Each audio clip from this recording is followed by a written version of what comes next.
Bismillahirrahmanirrahim. Sekarang kita akan membahas hasil tes Stephen, yaitu yang Sensing Introvert atau SI. Sensing menunjukkan bagian otak kiri bawah yang paling dominan, yang paling kuat, atau bagian limbik kiri yang paling kuat. Di sini berkumpul potensi yang besar, yaitu potensi kehebatan dalam melihat, kemudian menghafal, memori, dan otot yang kuat. Maka seorang sensing introvert itu jelas kekuatannya pada panca indera, terutama indera melihat, sehingga Anda lebih tertarik untuk merespon hal-hal yang bisa diindra, bisa dilihat. Ya, kemudian karena dia seorang introvert itu artinya dorongannya dari dalam. Kalau extrovert dari luar, maka introvert dari dalam. Maka seorang introvert, sensing introvert itu akan memutuskan sesuatu, memilih sesuatu, dan melakukan tindakan itu dengan cara lebih cenderung mempertimbangkan hal-hal yang ada di dalam dirinya. Mungkin tentang prinsip-prinsipnya, pengalaman hidupnya, pengetahuan yang dia pendam selama ini, atau pengalaman-pengalaman yang pernah dia rasakan itu selalu menjadi pertimbangan utama. Jadi bukan mempertimbangkan yang dari luar, tetapi yang dari dalam dirinya. Sehingga orang-orang sensing introvert itu lebih suka bergerak sendiri, suka berkelana, suka berpetualang, kemudian meniru hal-hal yang dia sukai, kemudian juga hebat di dalam acting atau modeling. Nah, peran seorang sensing introvert yang paling disukai adalah sebagai pemain langsung, bukan sebagai penonton, bukan hanya sebagai garda terdepan, tetapi dia ingin langsung bermain terlibat, menunjukkan kemampuannya, menunjukkan sebuah kompetensi yang dia miliki. Dia ingin langsung terjun langsung. Nah, kecerdasan utama yang dia paling kuat adalah memory quotient atau kecerdasan menghafal. Dia jago menghafal, jago mengingat ya, dan kuat sekali kapasitas hafalannya. Kelebihan seorang sensing introvert adalah melakukan efisiensi, yaitu berhemat, ya tidak terlalu boros. Targetnya adalah membangun connection atau relasi atau hubungan yang lebih banyak. Dan harapan dia adalah memanen hasil besar dari upaya yang dilakukannya selama ini. Itulah sensing introvert. Dia belajar dengan cara melihat langsung contoh, kemudian meniru, kemudian dia mengingat, ya, kemudian harus bergerak, ya, dengan semakin banyak bergerak, ototnya akan semakin kuat, tubuhnya semakin sehat, dan juga kecerdasannya semakin meningkat. Maka sensing introvert ya tidak boleh mager, dia harus banyak mengeksplor aktivitas fisik, ya misalnya berenang, olahraga, itu harus terjadwalkan dan harus disalurkan energinya ke sana.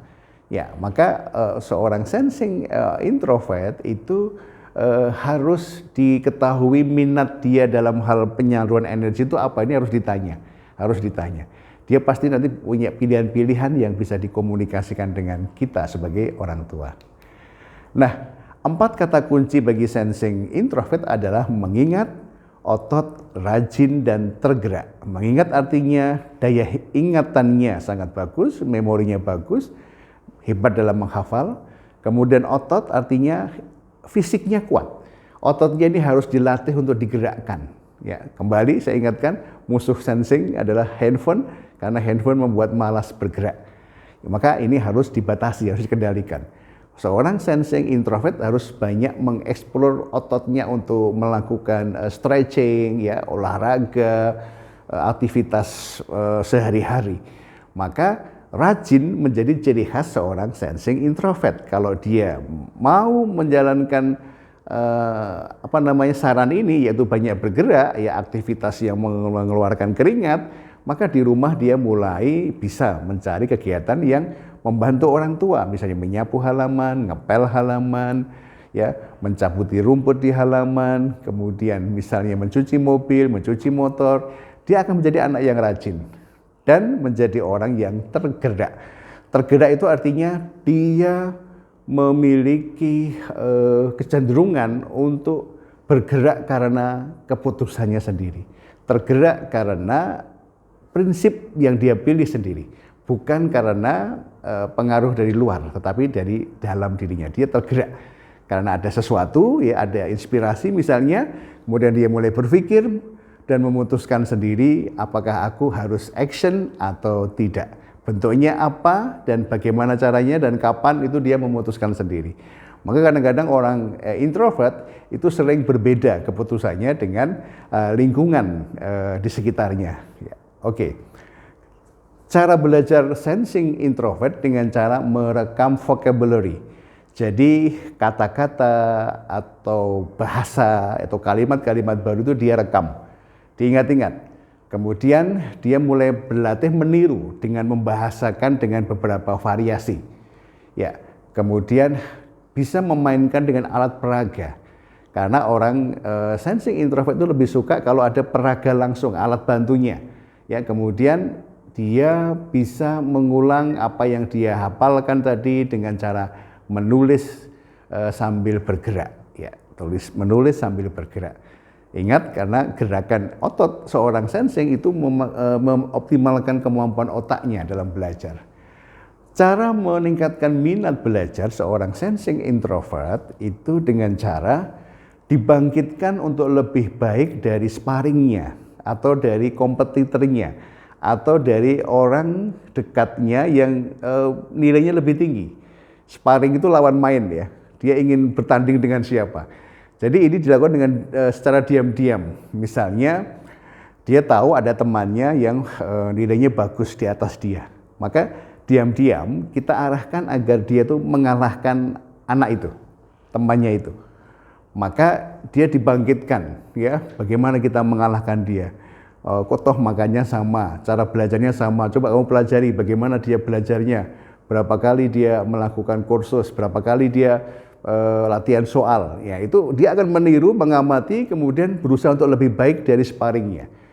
Dengan melakukan latihan-latihan yang lebih baik, ya, atau menyamai sparring tadi, maka dia akan lebih terpacu ketika belajar sendiri. Jadi adanya sparring yang ingin dikalahkan itu membuat motivasi belajar seorang sensing introvert jauh lebih kuat. Ya, tentunya juga ditambahi dengan tadi iming-iming, ya, atau insentif atau hadiah. Oke, ini cara belajar atau cara meningkatkan motivasi belajar seorang sensing introvert. Dalam pengembangan diri seorang sensing introvert, dia akan berusaha mencari panggung untuk meningkatkan produktivitasnya. Artinya, dia akan mencari sebuah tempat, ya, yang memberi peluang dia untuk menunjukkan keterampilannya, kemampuannya, keahliannya. Ya, maka kalau dia masih anak-anak, rumah harus menjadi panggung bagi anak untuk menunjukkan kemampuan, sehingga anak tumbuh rasa percaya diri, tumbuh rasa optimisme, tumbuh rasa pede dalam dirinya.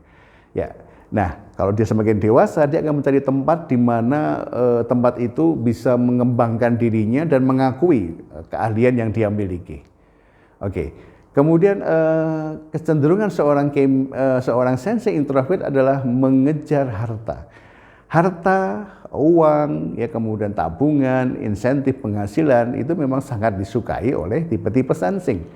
Nah, untuk sensing introvert, dia akan berusaha mengejar harta. Jadi motivasi untuk mendapatkan income yang besar, kemudian penghasilan yang besar, tabungan yang besar, membuat sensing introvert itu tergerak untuk mengejar peluang-peluang yang ada. Dia akan mencari, dia akan selalu berusaha menemukan, dia berusaha untuk memanfaatkan. Ya, dorongan itu muncul dari dalam sehingga dia ada sebuah obsesi dan ambisi untuk mengejar penambahan income, pencapaian, prestasi dan sebagainya itu dari dalam dirinya. Inilah gambaran tentang seorang sensing introvert. Semoga bermanfaat. Wassalamualaikum warahmatullahi wabarakatuh.